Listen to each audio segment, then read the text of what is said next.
Welcome to episode 56 of Crave the Book. In today's episode, Amber and I cover chapters 64 through 68 of Tracy Wolff Covet. And in this episode, Grace turns 18.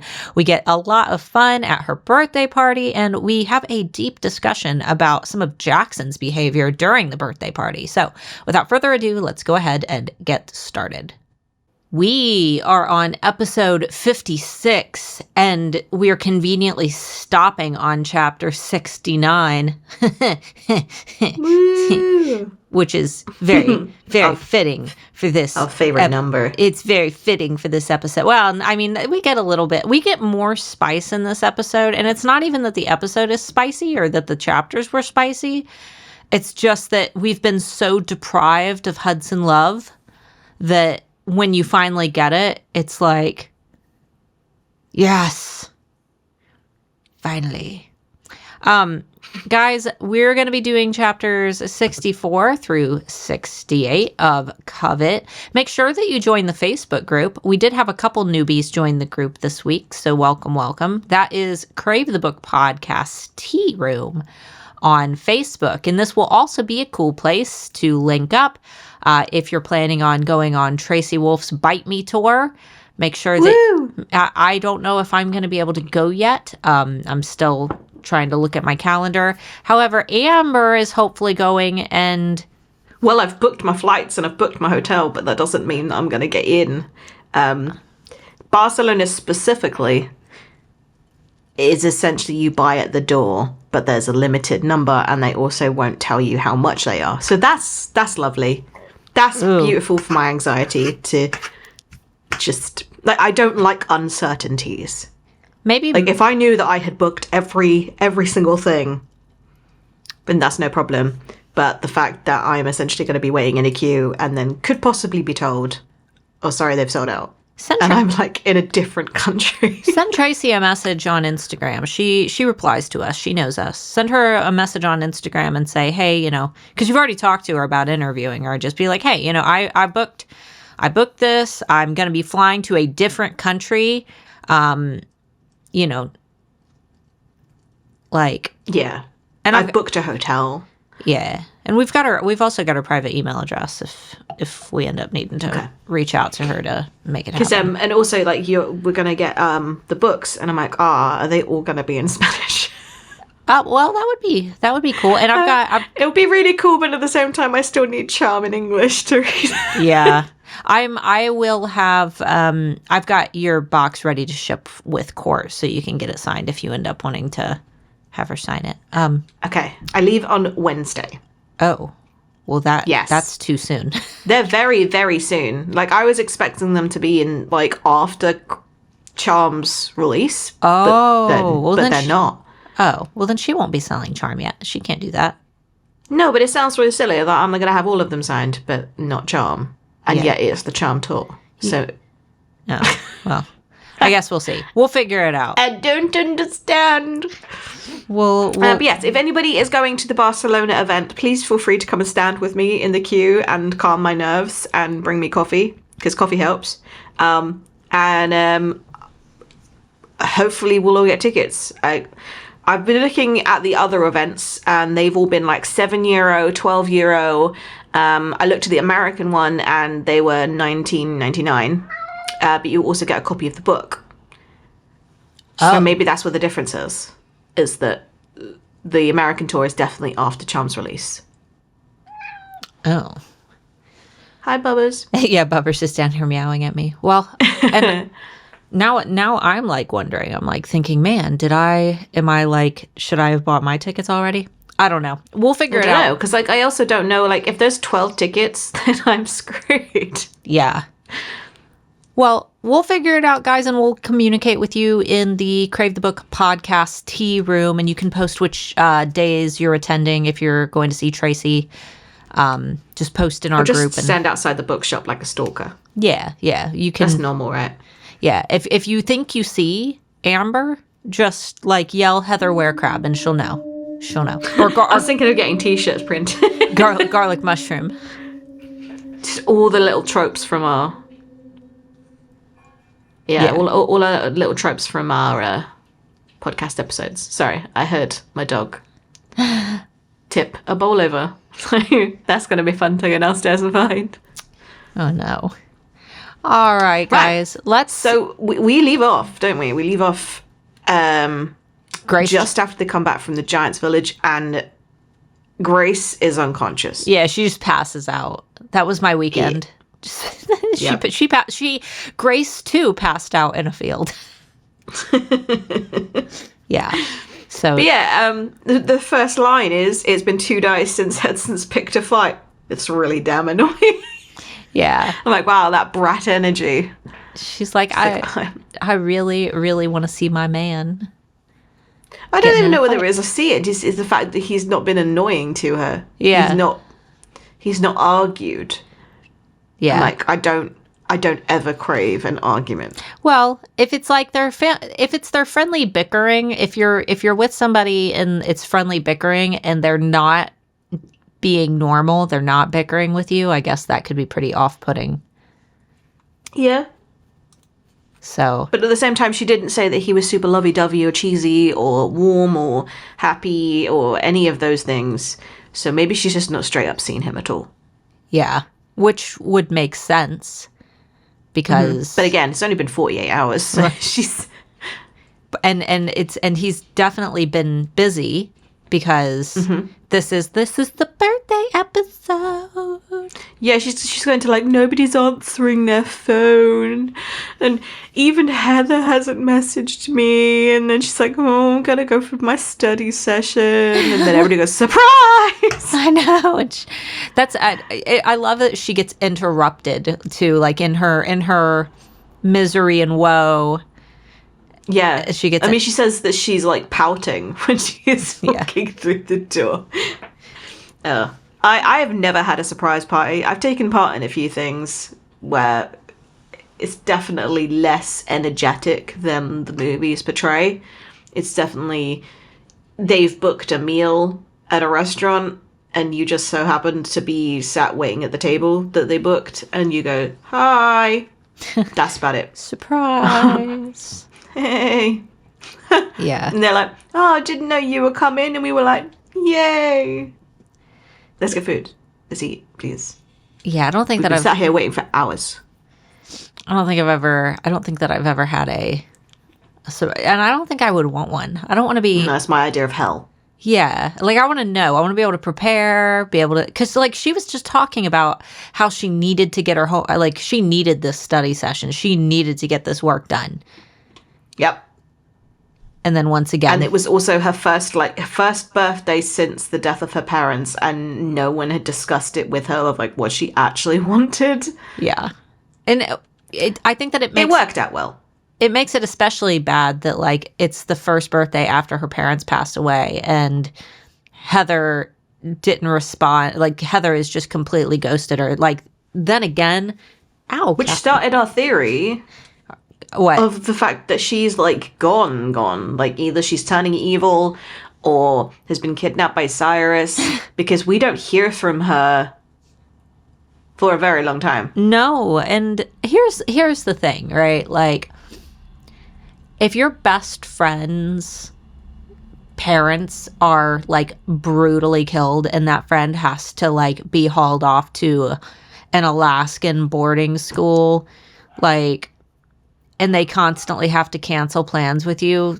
I mean, I can understand that why Heather would be upset, but you also have to give a little bit of leniency for, emotional distress, and like they don't communicate very well as friends. No, and the fact that Heather hinges her entire relationship on whether she can see her at that one given moment is a bit petty. Like, if I was planning on, like, flying over to see you, but something happened, like, I mean, it did. COVID happened. Like, we were planning on coming to see you for a very long time, and things just kept happening while we were like, nah, do we still book it? Do we not go? And you never held it against me for the fact that external circumstances meant I couldn't come see you. No. Like, surely you could also maintain a better friendship via text than you ever could because of one fleeting meeting. Yeah. Meeting. Yeah, and the fact that like that a birthday would be a perfect opportunity for Heather to like message her and be like, "Hey, like still friends? Are you good?" Yeah. I mean, how Grace handled it though, and was like, "No, you just can't come." Like she didn't even. They're both wrong. Yeah, she worded it very poorly. Yeah. Didn't put any effort into actually messaging her, saying like, "Hey, I'm really sorry. Change of plans. Instead of graduation, how about blah blah blah blah blah." Yeah, like she could totally plan something for like after graduation. Yep. And as much as she has upset Heather, she's knowingly upset Heather, and she's saying that Heather's not texting her. Phone works both ways. Yeah. And quit texting. And she's not texted her. Call. Like for when it comes to like your best friend, if you think that your best friend is like, you know, that's an occasion where you crab. You need voices. Like, guys, if you do think that your best friend is a crab, please reach out. Keep reaching out your hand. But not if they have crabs. Apparently that is end of friendship for a start. Yeah, if you get crabs, like keep your crabby crotch away from me. Crabs, the bad kind. So when Grace gets down the steps and she's like, "Oh my God, I thought you forgot." Macy's like, "Oh, you think I would forget my favorite cousin's birthday?" And I'm like, are we supposed to know when our cousins... I always forget ours. I don't know when my cousins were born. Always. I have no idea. I mean, it's written on the calendar, mostly because we get guilt-tripped into making sure we send cards by our mums. Oh, I don't do any of that. I do think that times are changing where, like, cards aren't so important. Yeah, you can send them Facebook. Yeah. But Facebook will remind me on the day. Like, there are so many people now. Like, I think that you put this in your course. That when we were cavemen, we had a very, very small, tight-knit circle of people. And it was very normal to remember celebrations such as them being born, such as funerals as well. Like, people seem to manage to remember the date that people died on for years. Like, it's been 3 years to the day, and I'm like, I don't remember, and I'm really sorry. If it's important to you, let me know, and I will also make sure that it's important to me this year. I will also forget it next year. Yeah. But that doesn't mean that they're less important to me. That just means that to me, that date doesn't hold any significance specifically for me. Yeah. Because we've grown. Our tribes have grown and grown and grown and grown. And now we have so many people in our circle that it is impossible to remember all of those dates.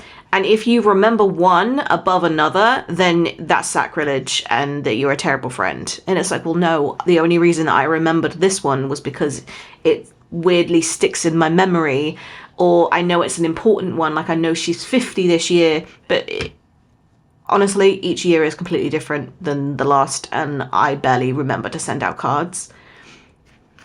I feel bad, but or you get the Facebook notification. Yeah, exactly. Or like if they tell me like, oh, I'm doing something different this year, or I'm raising money for charity, and then you see like £10 raised out of 500. Yeah. I think some people aren't geared for remembering like dates. I think that there are a couple dates that are, like, for example, if you've got like a child, you definitely need to know their birthday, and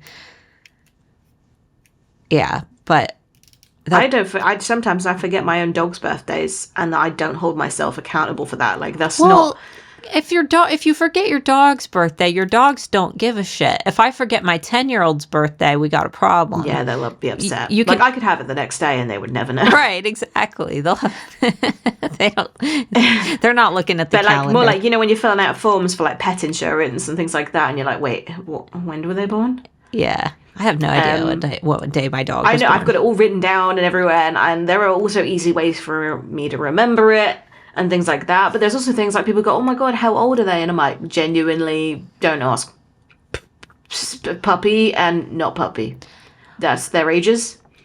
Yeah. you have to start like counting back, which okay, she's 18 weeks, but then she's going to be 19 weeks next Friday. So what's the point in me learning that she's 18 weeks now? Because by next week I've forgotten. Yeah. Yeah. Not anyway.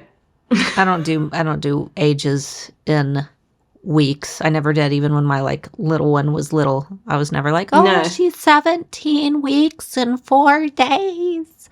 Like, no. I don't know how people remember it. Yeah, I don't know.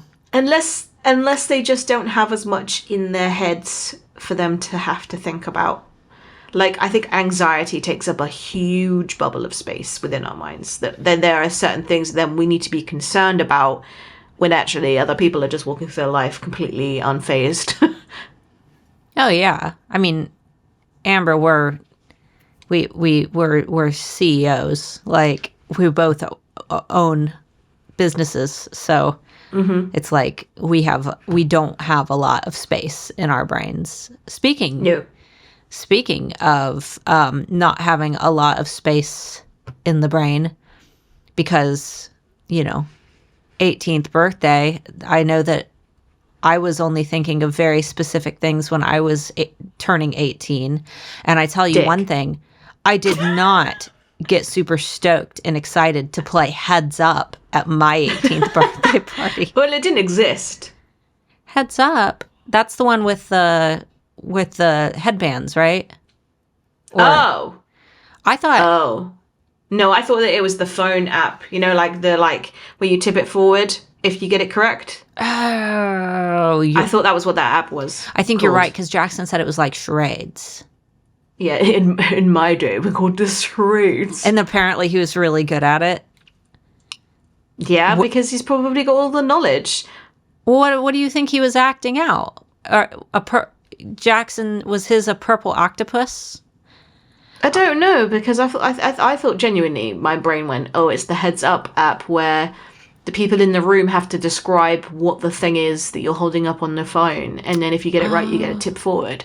So, for example, it's an animal, it's got a really long neck, it's yellow with brown splotches on it, it's from Africa, it has horns and ears, they're notoriously silent. A hippo. Thanks. And you go, no. And then you have to keep going. I thought that was that game. I thought when I read it, okay, so I must just be old, because when I thought Heads Up, didn't you ever play the game of Heads Up in classroom where everybody had to put their heads down? Heads up, thumbs down. And you had to put your arm up for Heads Up. Like, they would ask questions and you had to like put your arm up. Oh, no, we did heads up, thumbs down. Oh. No. Heads down, thumbs up.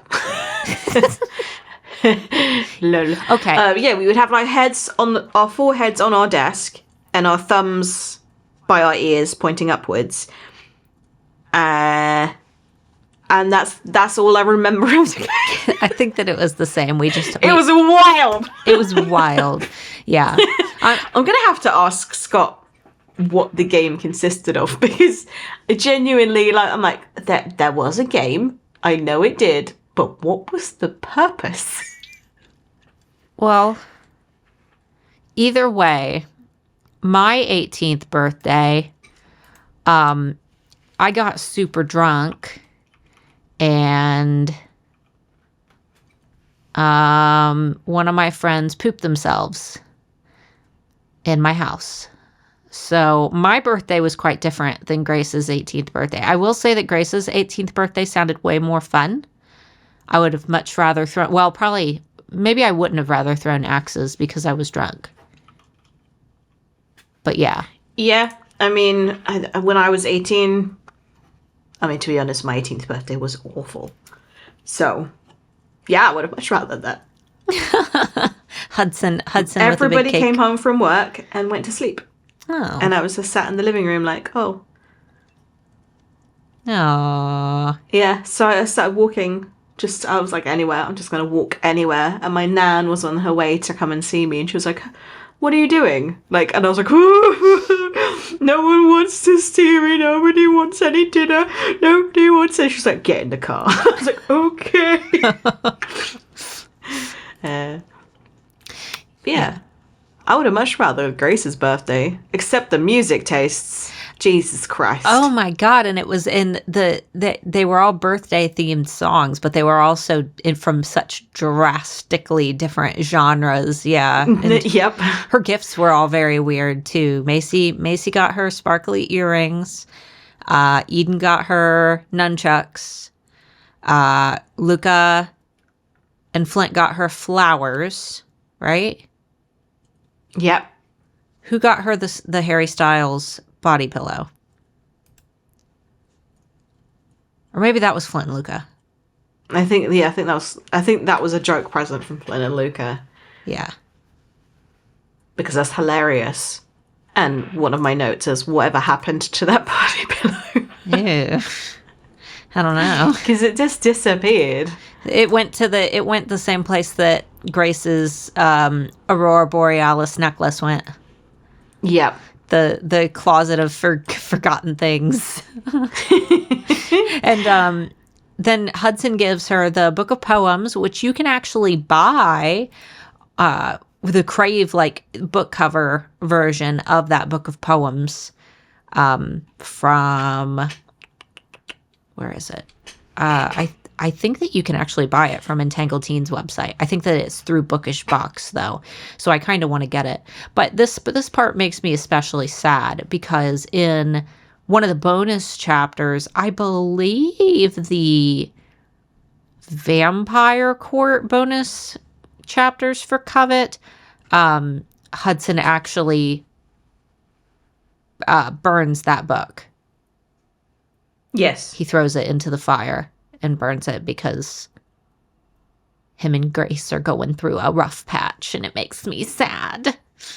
It also makes me think of when Cassian is it Cassian or Nesta? One of them throws a book into the Sidra. No, it's his little gift. It's a gift. Nesta says that she doesn't want Cassian's gift, and Cassian throws the little gift into the Sidra. And you know what it is? And I talked to Mark about this as well. It's when the tough guy male character makes the effort to do something cute, to get a cute gift, and the girl rejects him. Because the tough guy character having that moment of vulnerability where they're do you accept this gift? It's like penguins presenting each other with a pebble. Oh, I spent all this time finding the perfect pebble. Do you accept my pebble? And then she's like, no. So I prefer gravel. It's the most heartbreaking thing for me in any book where a guy, and I don't know why it's just guys. I don't know. Well, it's okay because Hudson does give her a pebble. He does give her a pebble. He's like a little penguin. Yeah. He is. Hudson is the penguin. He's the Armani penguin. The Armani penguin. But he says that he has another gift for her after he gives her the poem book. And he says that it's not socially acceptable. And everybody's like, ooh, is it handcuffs? Is it lingerie? Is it this? Is it that? But what's so socially unacceptable about what he does give her? Was he just trying to... It's a wooden butt plug with the horse that he whittled on the end. Yeah. was... When I was first reading it, I was like, what on earth would he have got her... that he would be because they haven't had sex yet. They haven't really done much in the way of that. So it can't be. It could be. But that would be really inappropriate. Imagine if she was thinking about his bed the entire time she was walking to his room, though. Yeah. What if he was if you're just dating a guy, you've just started dating a guy, you haven't done anything yet, and then he gets you a glass dildo as a present. Well, you'd be like, the fuck? I was thinking more like she walks down and he's just sprawled like that, covered in chocolate spread. Yeah, there's Nutella, rose petals and candles, and he's just like, hey baby. I wouldn't want that. I would, but I also wouldn't want that as a birthday present that he's told people this is socially unacceptable. I'm like, well, do it right now. Yeah. Go on. Go on. Take them off. Go on. Chop, chop. And then Buzz Waddle penguin. Waddle. Waddle penguin. Let's see you waddle. Yeah. So other than those gifts, Grace also gets the biggest dick move from Jackson. Yeah, ever. And this is where, last week we talked about how we had somebody send us an email and they were really upset that we always talk badly about Jackson and why can't we love Jackson too? And like I said, there's nothing wrong with Jackson as a person, but he does things that are manipulative in a way that is subtle, and that you have to have a little bit of street smarts and a little bit of life experience to understand that they are emotionally manipulative. And that is the issue. And when you're younger, you don't really see it. But when you get a little bit older and you realize the intent behind the actions, it's easier to call these things out. Jackson giving that sketch to Grace served in front of everyone. Yeah, it served multiple purposes. Only he and Grace knew the meaning of that sketch. And he told her when she first saw the sketch in his room that, he bought it because he said, it reminded me of you. I just didn't know it at the time. So basically, this is an inside reference between him and Grace. He's giving it to her in a public setting around all of her friends where everybody just thinks, oh, that's a nice gift. That's really pretty. That's really nice. But nobody understands what the intent is, including her current boyfriend. Mm-hmm. It is an absolutely selfish thing to do, and it takes away from her spotlight and that being her birthday and that being like her special day. It also annoys me that he's supposed to know her really intimately yes, he is her ex, but he was once her boyfriend, her mate. He genuinely, there is no question about it, he was her mate for a time. And he doesn't know what to get her. Yeah. So he chooses something that he already has that reminds him of her, and he gets rid of it. And he says, it's not like I have any use for it anymore. Mm-hmm. Like, what is the use for it? That would be, can you imagine if like, you gave, I don't know. There's like really nothing comparable. I'm like trying to think of... The thing is, though, if it was all human, if we were all humans, and this is a human setting, there was no supernaturally about it, and it was just ex-boyfriend bringing something to your birthday party, and they gave you something that you knew was an intimate thing between you two, a personal reference, something really special, was priceless, and then he says, it's not like I have any use for it anymore, I would immediately be like ringing the alarm bells, red flags. He's going to commit suicide. He's making amends. Oh. He's giving out things. Yeah. He's tying up loose ends. But the fact that it was supernatural, I was like, well, maybe there's something else here, that maybe he's just being a dick. But the fact that his bedroom is also bare, that he's giving his things away. Yeah. And he's not showing his joy and his love anymore. There are no books. There are no paintings. It is literally just gym equipment. And gym equipment has been linked in the past to a form of self-harm. That if you go at a piece of gym equipment long enough and hard enough, you are scratching that itch. Yeah. Because you're being physically exertive. And I think that is something that we can see in humans. Yeah. No, and I've had multiple friends over the years commit suicide. I think that it's a more widespread problem in the US than it is over there. All through high school I've had multiple friends commit suicide, and it's never the ones who are talking about it. It's always the ones who are settling things in their own way, and you think that they're getting better or that they're coming to peace with themselves. Like, they're getting quieter. They're seeming a little bit more content. They're fixing the issues in their life and tying up loose ends. Mm-hmm. Exactly. So yeah, that's one of the biggest things that you can notice, and this is a complete like please blanket statement. If somebody apologizes out of the blue, or thanks you out of the blue, or gives you a gift out of the blue, or says something cryptic, like, just check on them. Yeah. And just say, like, are you okay? Like, thank you, like, so much for my gift. But are you okay? Yeah, and ask them alone. Yeah, and ask twice. Mm-hmm. So you say, like, are you okay? And they go, yeah, I'm sure. And you're like, are you sure? Because I'm here if you need to talk about it. Yeah. And then if they say, no, I'm fine. Don't bring it up again, because they're clearly you're pushing them.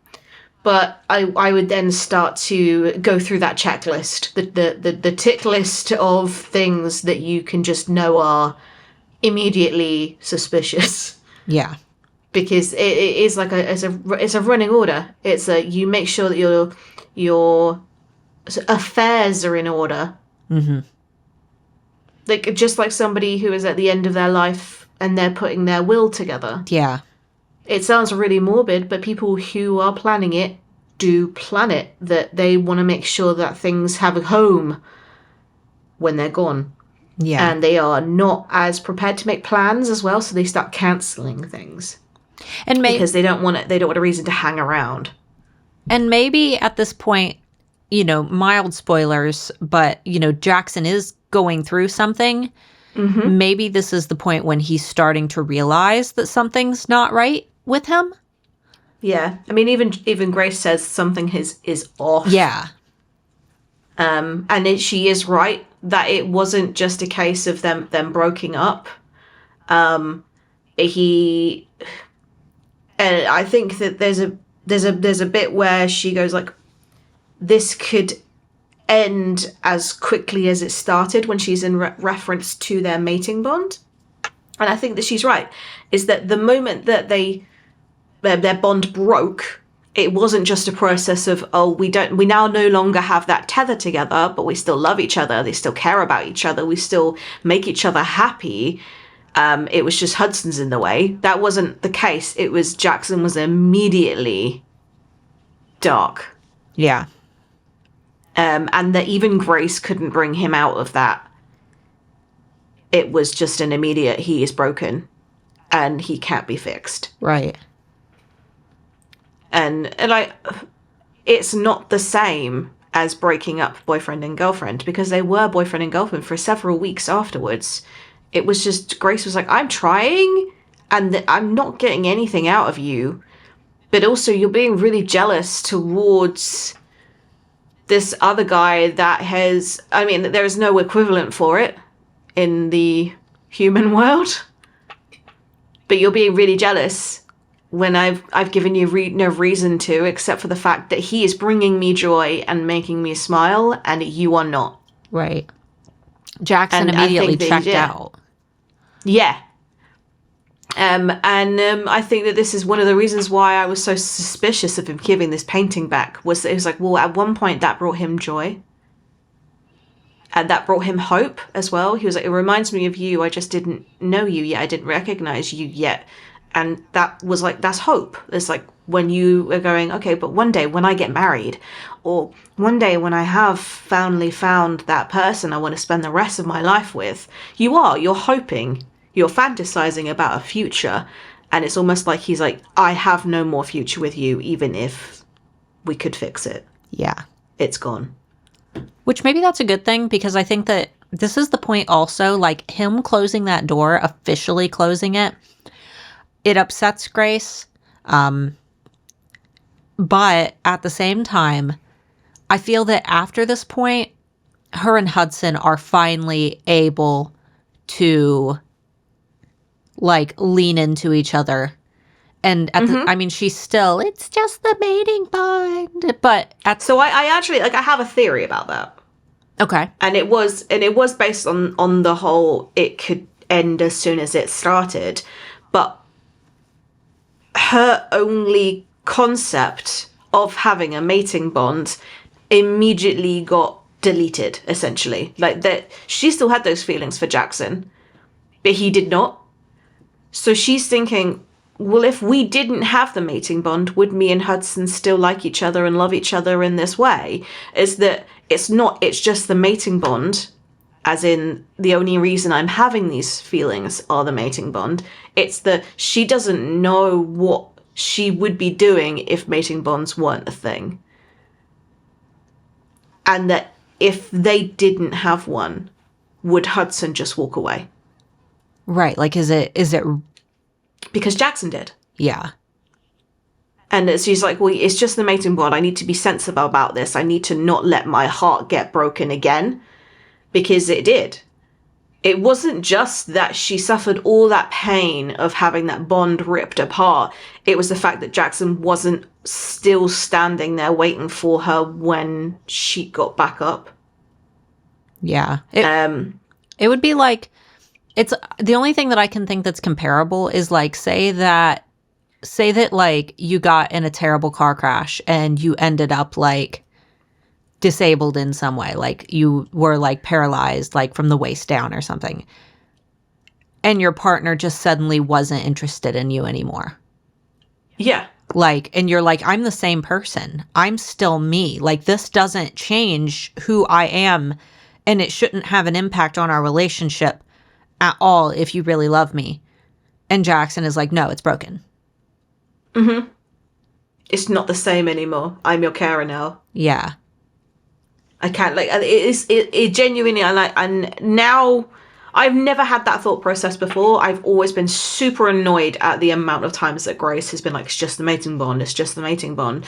But at the same time, she's trying to protect herself from what has happened in the past. Yeah. It's that she's scared that all the feelings that she's having for Hudson, because she does keep repeating that he was her destined soulmate, that she knows that he's her true mate, that he's the one she was supposed to be with. But at the same time, she's like, well, mine and Jackson's bond got broken and he didn't want anything to do with me afterwards. So what's the difference between that and what I'm going through now? Because if it suddenly ended, I would be back in the same position again. Or worse, because if this is a real one, like, yeah. So yeah, that was what I felt through that moment of just before I think it was just before their kiss, where she was talking about how like he makes her feel warm and fuzzy, and she was saying like, but she needs to remind herself that it could end just as quickly as it started, because she had no idea both times that she was entering into a mating bond. Yeah, she's not gotten to make any choices. No. And Hudson seems to be very assuredly like her mate and is quite happy to go slowly and things like that. But in reality, no one really knows how that bond happened except for her and Hudson. And I think just as she was scared to ask him any questions, she's scared to also ask him questions about their mating bond, because he's going to get upset by her getting out her anxieties of, if our mating bond is for real, then couldn't it be broken just like the one did with Jackson? Because then he goes, oh, you want to break the mating bond. And she's like, no, I need to know so that when somebody says it's impossible, I know it for sure. I know it's guaranteed that they will never be able to break it, because then I can lean into it. Yeah. But at this point, she's got that like insecurity of, I don't know anything, and no one does.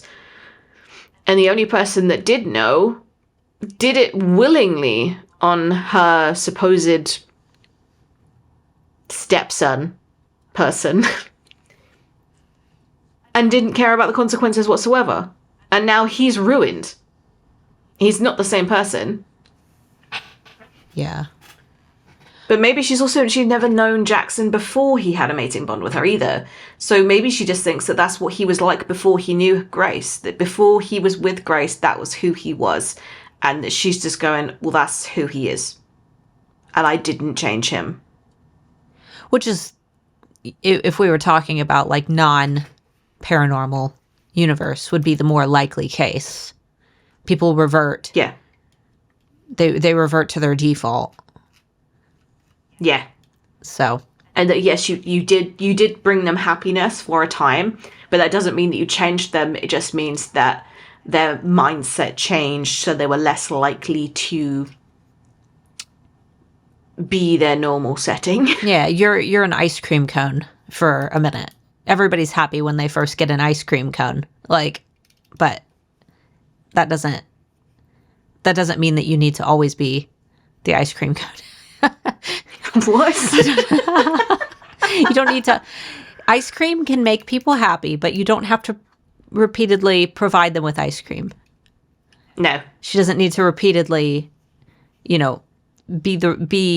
the one responsible be for the cone. Yeah, she doesn't need to be responsible for Jackson's happiness. He's a big boy. He can figure it out on his own.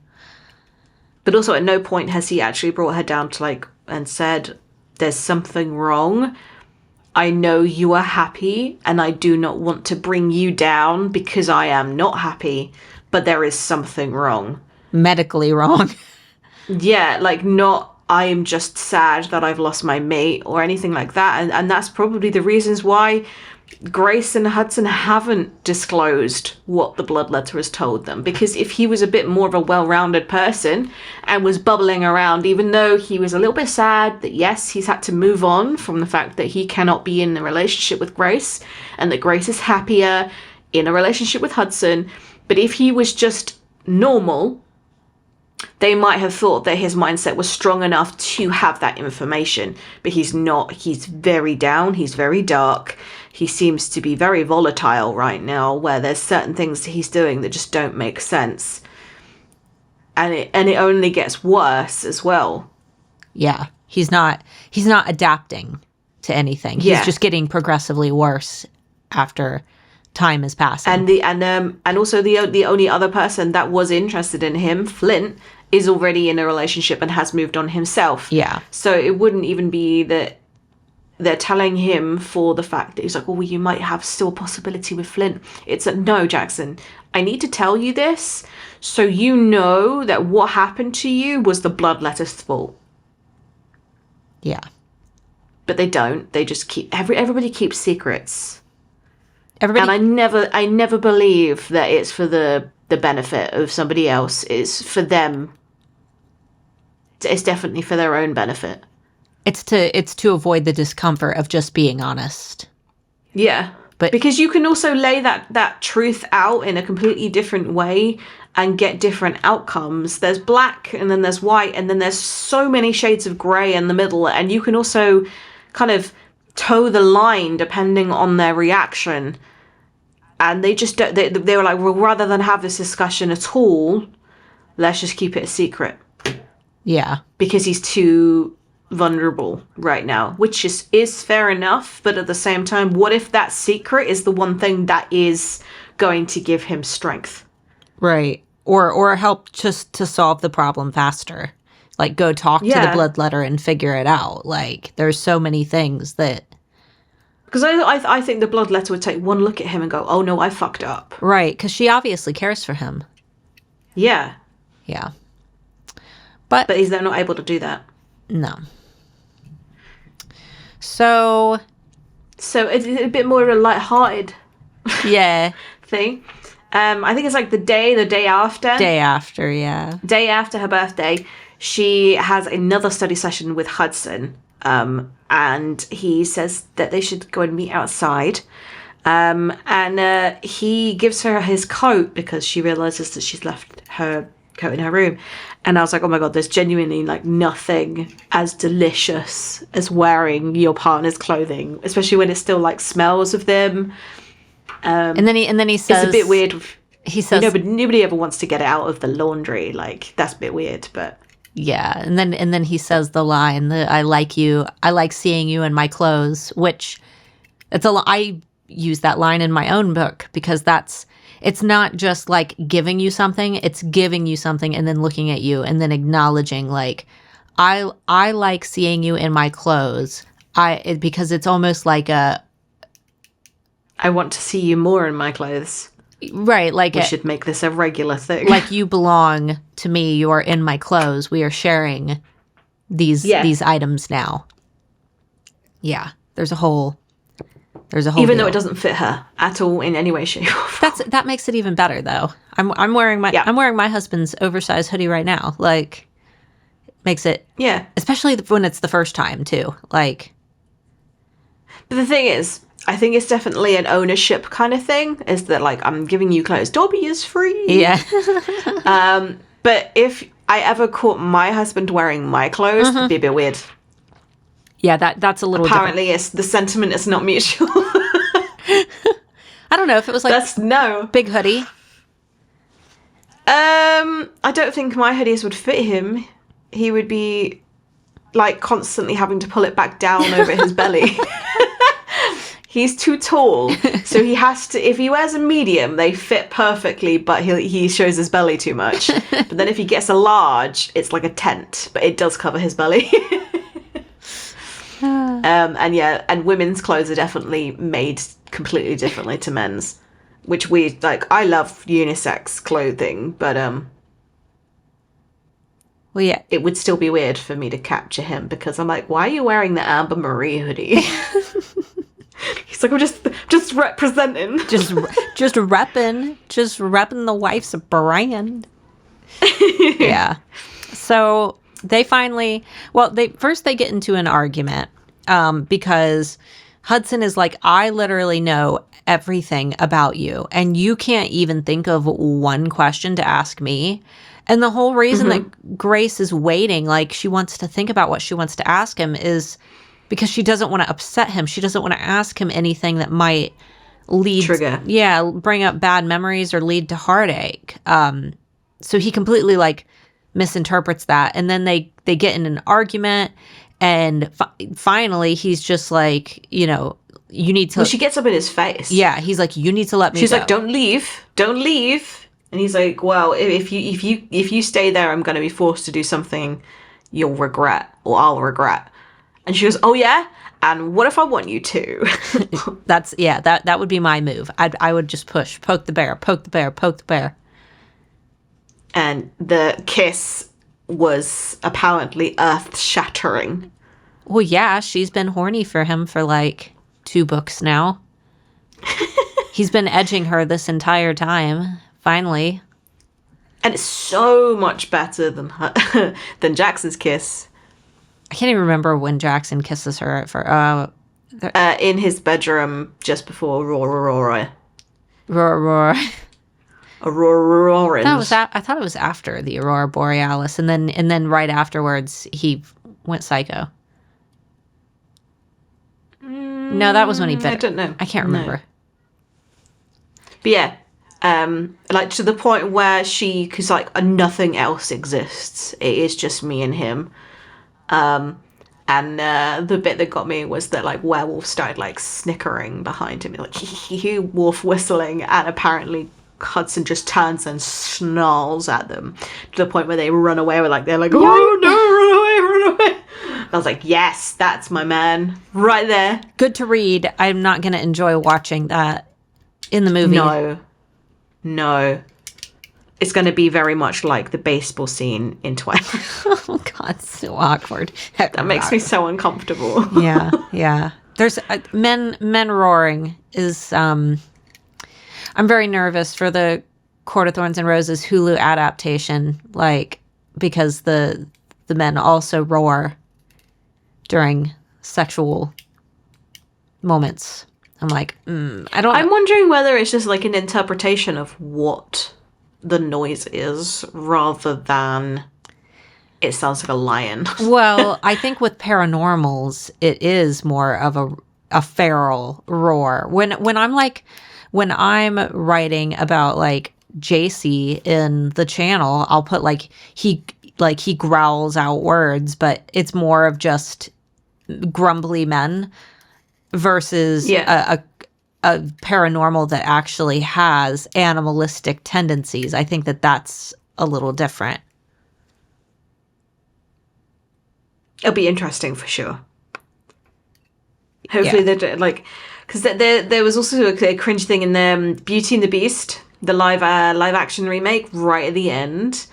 Emma Watson makes a joke saying, like, is there any chance you could grow a beard? Because I think that she's, like, suddenly taken aback by it. Like, he was really, really hairy as a beast, and then all of a sudden he's, like, clean-shaven as if nothing ever happened. She's like, what about growing some facial hair?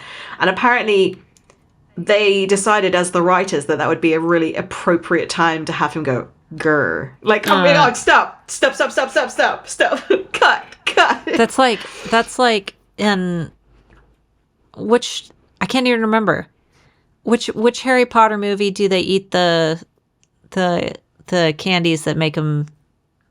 Oh god, that was really cringy. I think it was the fourth. Yeah, because that's when the Weasleys start inventing their sweets.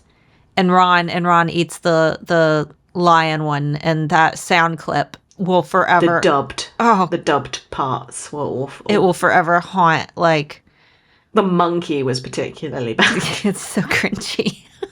Yeah, that's what anyway. So they kiss and it's magical, and then Hudson takes her over to a little table that he set up with little fairy lights and flowers, which, you know, apparently flowers and pretty little study dates are just a thing at Katmere because his brother did the exact same thing. But, you know, no judgment there. But then he's got all these different rocks laid out. And he's like, which rock do you like? And Grace is like, none of them. Do I have to pick one? Do you ever have somebody ask you, like, oh, which one do you want? And they offer you, like, items that you just, like, they all look the same. They all look the same, or they all are things I don't want. Yeah. I would be exactly in the same position as Grace. Like, I would be just really just grab one. And the problem is, like, she would be turning down something incredible, but it's more of a, I don't understand. Yeah. Explain this first so I know the context, so I don't make an idiot out of myself. Like, he could have done it in a way of, like, there's, like, magic involved. Like, which one draws to you more? Like, which one do you feel the most connection to? Because then she'd be like, ooh, maybe there's earth magic connected, and, like, be, like, seeking them out, like tarot cards. But no, he's like, which one do you like? She's like, well, that one's square. I like the square. I like the square one. And then she goes to stick it in her backpack, and he just gives her this look like, what are you doing? And she's like, oh, do I not get to keep it? And then she's like, you said I could keep one. But then I really wish that he's like, give it here, you donut. Like, no, you idiot. And he then starts squeezing it really, really hard, and then all of a sudden she's like, oh my god, is this carbon? Like, how did you identify and I was like, that's not how diamonds are made. Well, in the way that I'm picturing him squeezing it, I'm picturing him like, you know, when you need to squeeze something really hard, so you like hold it with both hands, but you like kneel over and you have it, your like fists clenched between your knees, like you're just like. I don't know a time that I've ever needed to squeeze. Have you never seen somebody try to like crush a pop can and they're just not quite strong enough to do it? Oh, no, I haven't. But it definitely sounds as like, you know, when you're opening a jam jar. Yeah, that's what I'm picturing. Like that kind of energy. Yeah. It's like, I'm working against physics here. What if he opened it up and it was just still a rock? He's like, wait a minute, one more time. How did he know when it turned from rock to diamond? Is it like a slow process? Is it shaped? Did it start turning diamond the moment he had it in his hand? Is it I'm picturing it like if you took like Play-Doh and you squeezed it, and then when you opened your hand, it's just like the shape of your hand all squished. Yes. Very sparkly. Yeah, he's like, okay, here's this diamond, and she just takes it as face value, like, oh my god, that's beautiful. And I'm like, I would be like, Is it diamond though? Is it? Because that's not how diamond's made.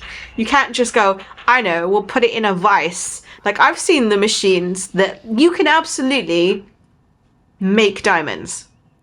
You can go to a machine and it makes diamonds for you. But the purpose of a diamond was the fact that they are forged over millions of years, and it becomes that special thing. I watched a documentary on diamonds, and their actual value is like nothing. Yeah. They are worth nothing. Unless it's like... It's a company, it was one of the American companies, like K's or something, like a really like old school jewelers. And they did this like advert in like the 60s that then essentially just turned the diamond rings into an engagement present. Yeah. It's a completely and fabricated then that's the thing. reason why diamonds are expensive. Yeah, diamonds are I mean, unless we're talking like blood diamonds and stuff, but then like you know. Yeah, diamonds They're literally worthless. Yeah, they're a novelty. And I think that's why we're seeing our generation is using them less and less for engagements, because they're really not all that special. But they're not all that special, but the price tag on them is ridiculous. have you ever seen the Hope Diamond that, you know, the necklace that was from Titanic was like based on? No. I've seen it in person. I went to the Smithsonian Museum and saw it. And I mean, it's big, but it's the largest, most complete diamond in the world. It's not that big. It's big, but it's not that big. You know, like when you're like, wow, the biggest diamond in the world. It's not that big. I think it's really dumb that like it's really cute. And if a guy managed to do that in front of me, I would be immediately dropping my pants. But there's no physical use for it. Like, it's not like it's been made into a jewelry. It's genuinely a rock-sized diamond. It's a paperweight. What's she going to do with it? Paperweight. A paperweight? You can't use a diamond as a paperweight. Why not?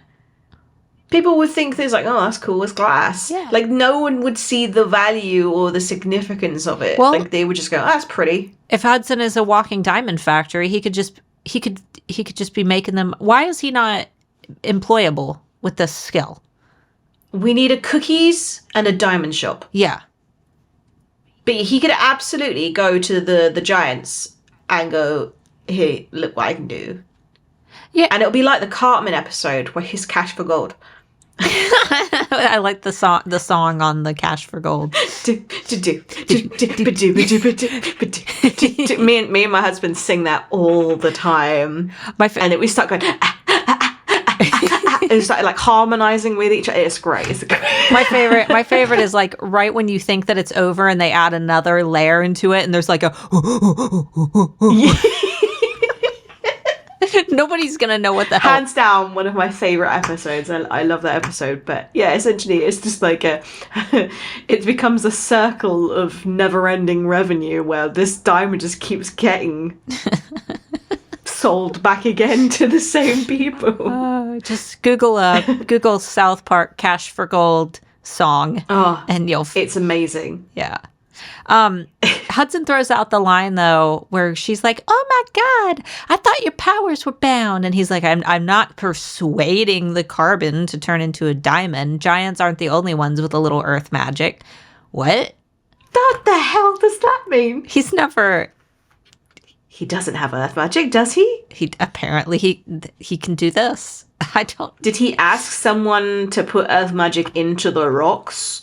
In which case, did he do all three, or did he just know which one she was going to choose? Are those other ones just discarded? Does he just throw them back into the lake? Like, what does he do with the other two? I don't know.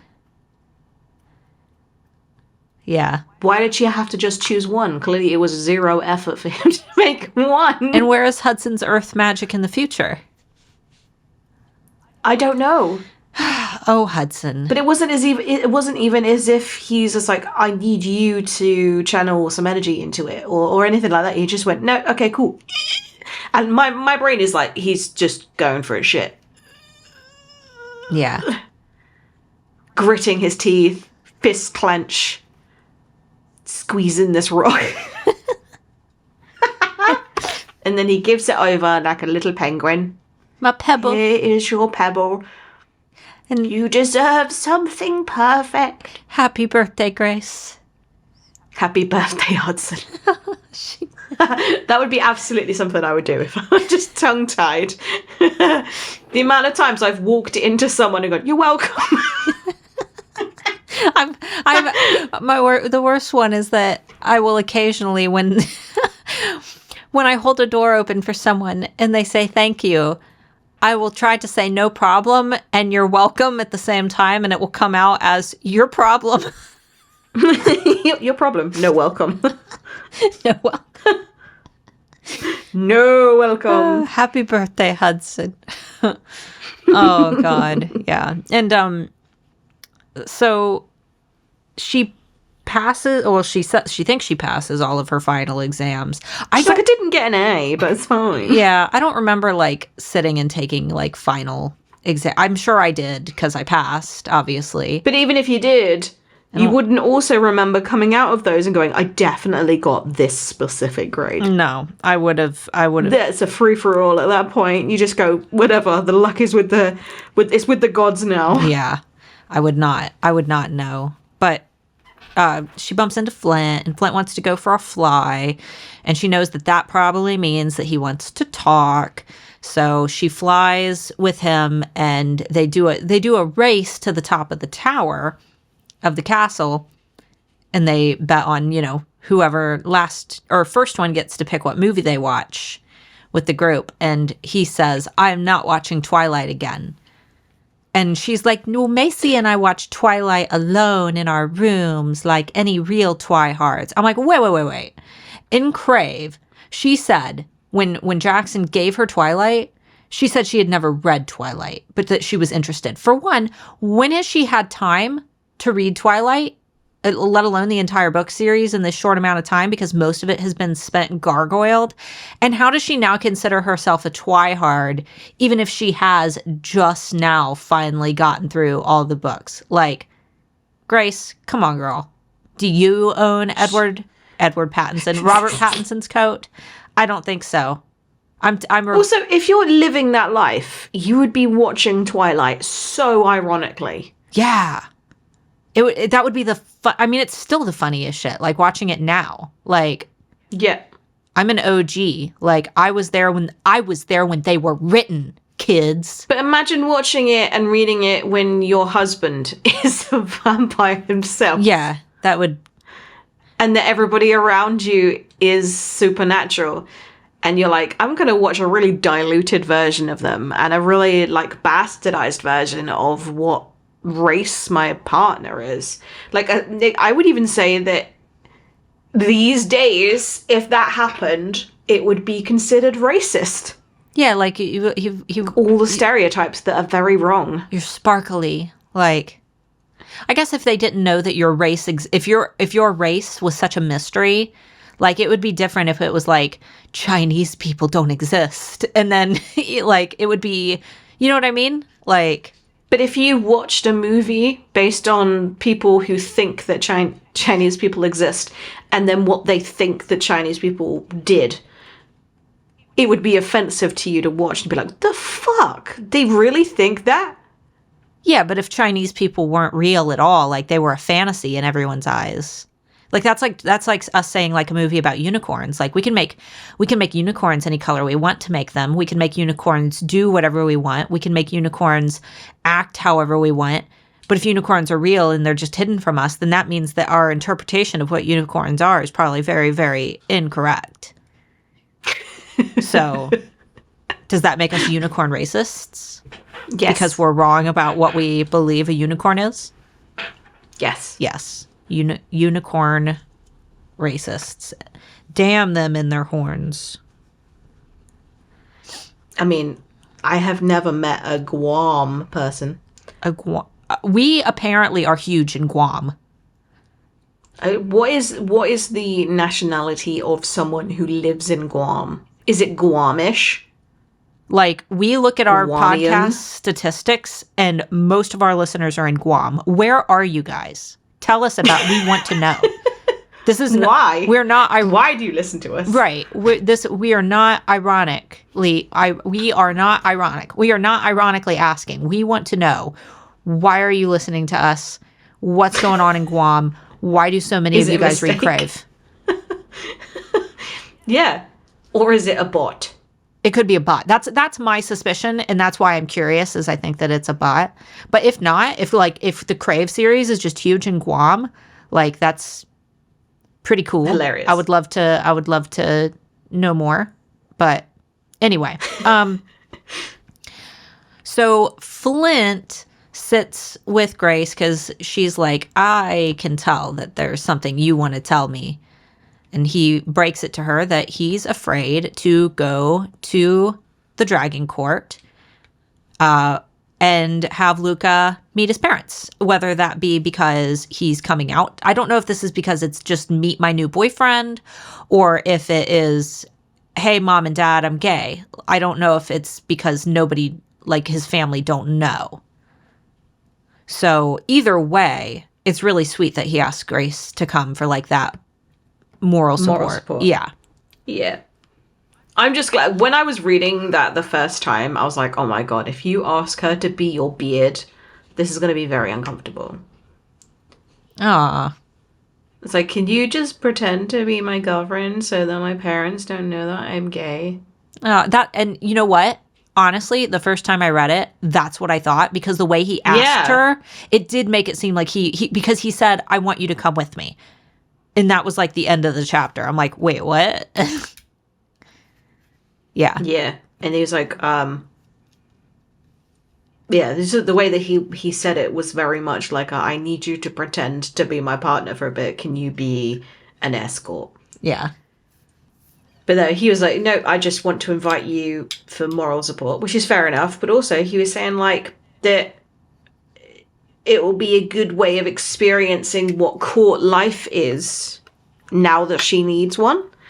And he says, yeah, you're going to need some political power at some point because you've got a target on your back. And I was like, yeah, as if she can go out to the store and just get some. Like, that's not something that you can purchase or obtain. Like, you have to grow it. And if she's the only gargoyle, it's not like she's going to get any sympathy votes from any of her own race. Well, making an appearance, though, I would say, like, representing her court at a formal event where she is being seen by everybody who's currently at the Dragon Court, that could help, as long as she's, actually socializing, which she really doesn't. Yep. Nope. She's not really establishing her dominance when they do go. I also think it's really sad that at no point has she said, I'm not the only gargoyle. The unkillable beast that everybody knows is a fable or a story. He is alive and he is a gargoyle and he is being held prisoner. Yeah. No, not a single person. She didn't even tell Uncle Finn. Or ask, like, hey, do you know anything about the unkillable beast? Like, they've not talked about the unkillable beast to Uncle Finn at all. Nope. Yeah. So yeah, it's a little bit sad that like they're like, well, the only way to get the unkillable beast and to get the crown is to go to find the blacksmith who is in the prison, and the only way to get to the prison is to get arrested by Cyrus, and the only way to get the blacksmith back and also get like the handcuffs out is to escape the unescapable prison. And it's like, why don't you just go and ask somebody else? Yeah, somebody. Why are you only taking the bloodletter's advice? Right, or going to find more strangers. Like, talk to someone you already trust. Go and ask a witch. Yeah. Apparently Uncle Finn is super, super, super powerful. We haven't seen anything. But I imagine that he is, like, competent.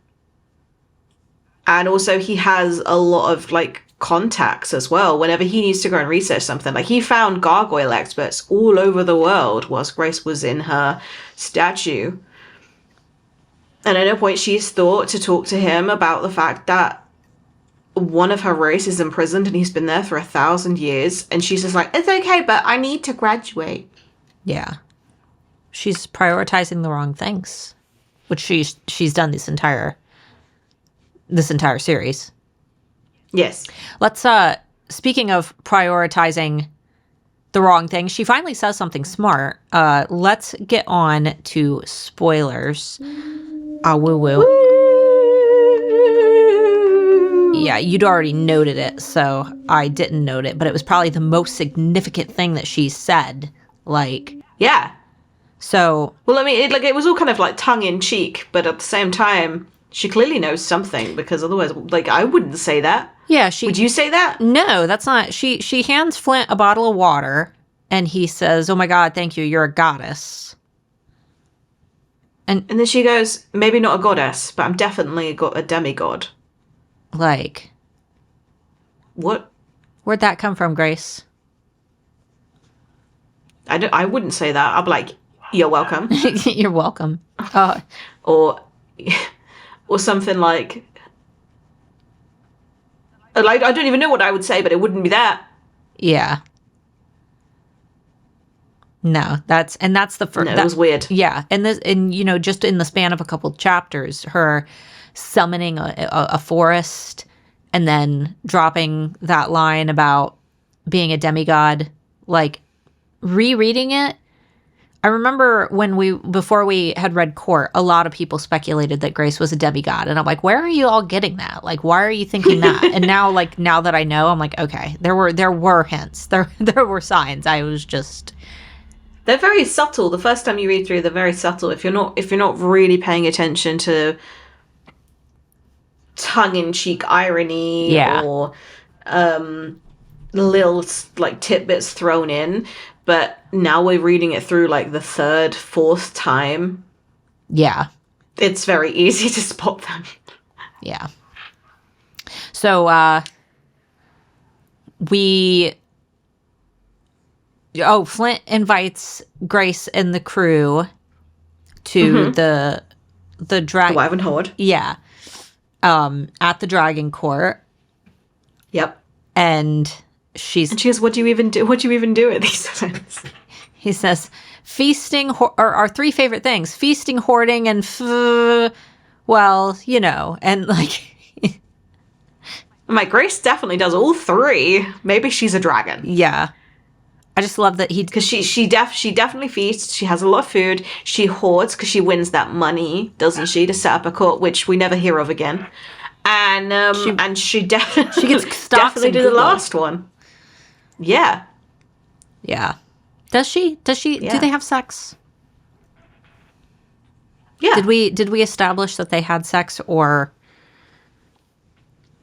Well, so the first one was when she it faded to black because it was all the leading up to it. And she said that they did. Black. Yeah, she said that they didn't have sex. And then and then they go up to the top of New York City, and then they walk along the glass and like sky thingy, and then apparently she's like, "How fast can you get us out of here?" And he fades them to the bedroom, and that's it. That's all we hear. Well, there was also a scene where I think it was morning. I think it was the morning after the first night that they spent together at the Dragon Court, and she they have a talk, and then she starts to unbutton his pants, and he's like, "No, you don't have to," and she's like, "No, I want to." So I thought that she gave him a blowjob. Definitely. I was like, okay, she's undoing his pants. She's giving. He has done something for her, so she is exchanging. Yep. They always put that in fantasy books, like erotica books, that the girl going down on the guy is like, no, you don't have to. And it's like, a guy has never told me that. No. Never. A guy has never said, "No, don't worry about it. Don't worry about me. We'll come back to this. We'll put a pin in this." It's like, he's like, "Yes, keep going." Don't stop. Yeah. And it's like, all the once again rereading Twilight. I'm like reading Breaking Dawn now, and I'm reading it slowly because I remember that Breaking Dawn is like my least favorite, which is crazy because it's everybody else's favorite. But bleh. Once they're settled down and established, it's like I like the chase. Not so much the happy home. Keep the chase. Keep drawing it out. She definitely happy hoe. The happy home. Well, she is pretty much a hoe though. Yeah. Well, yeah. Of course. Stringing. She's like, will this never end? All these sensations. Yeah. But yeah, I think that this is really the moment when Grace, like, especially that kiss with Hudson, I think that this is where we establish that, like, she's finally able to let go of Jackson. And I think that that's also why, after they get back from the Dragon Court, why it's so painful as a reader to, go through that. Because Hudson invites her back to his room, doesn't he? He does. And then she's all for it, and then Jackson fucking throws a wobbly in the corridor. He's like, yeah. I'm broken. And she's like, no, Jackson, remember the Aurora Borealis? And he's like, yeah, I remember. I'm full of South Park references today. I remember. And then she looks at Hudson, and like they have like a moment of silent communication where they both understand that, like, she has to try to get back with Jackson after all that. Like, you just gave up your V card to Hudson. You just had this magical, like, time with him. But why is that the solution? That's not a solution. That's not I need to fix this person. Right. So therefore I need to be in a relationship with them. It's like, no, you should be able to be able to just fix them without that also being an addendum. Yeah. That, like, okay, Hudson, like, we need to do everything in our power to fix Jackson. What if the reason behind it is that his bond is broken? We both know that. Therefore, the one person that we need to take him to is the bloodletter. Yeah. But no, it's like, I clearly need to be in a relationship with him. It's like, no, that's not how this works. In the bonus chapter, you going back in there, you would still have your mating bond to Hudson. You might be the one that has no soul next. Yeah. Then everybody's fucked. Well, in the bonus chapter, she does, after all that, like, Hudson goes back to his room. He burns the poem books. He plays Breaking Benjamin. He throws axes. Like, he's letting all of... Angsty. Yeah, he's very angsty. And then Grace shows up, and, like, he wants to turn her away because he doesn't want her to hurt him anymore. But they end up, like, going to bed together. They end up, like, going to bed. And then in the morning, it says that, like, she gathers up her clothes. So I do think that they go and have, like, a sad fuck. I do. I think that they have, like, a sad, like, a hopeless, like, fuck sesh. Yeah. Because she leaves in the morning. Yeah. Which makes it even sadder. Like, she seeks him out, and he wants to turn her down, but he can't because he's afraid, like, what if this is, like, the last time? Like, what if any one of these, like, moments together could be our last because she's so intent on fixing Jackson? So, but it shouldn't be that's the be all and end all, because, like, any one of those moments could also be the last one, because he's literally being taken to prison. Yeah. But they're like, no, Jackson needs to be fixed. It's like, well, apparently fixing requires a vagina. Is that what you're trying to say? Yeah. Like, she doesn't need to be with him. It's not her responsibility to mop because up. He could drag her down easily as well. Like, what if she ends the relationship with Hudson, so therefore she's both sad and also hurt, and then break the bond, so therefore she's soulless, and then soulless plus soulless doesn't equal both with a soul. Like, you've got to get that from somewhere. Yeah. But anyway, it will fix itself at the end of court anyway, so it's all good. And the end of Covet. Spoilers, it all fixes itself. Well, I'm hoping that everybody here has already read Covet. If not, whoops. Yeah. But that does make me interested to see whether now she's seen how blossoming Jackson is, where he is now full, complete, whether she'll stop with the whole, like, it's just the mating bond. Well, he's a dragon now. Bond. Yeah. He's a vampagon. A drampire. Drampire. All right, guys. This was a longer episode, but I think that these were some of my favorite scenes. So, and more favorite scenes are coming up, which is even more exciting. So, guys, thanks so much. And the next time you hear this podcast, the next episode, when it is live, I will be in Barcelona. Ooh. So third, not this upcoming episode, but the weekend after, or the episode after, hopefully we'll have an update from Amber about her trip.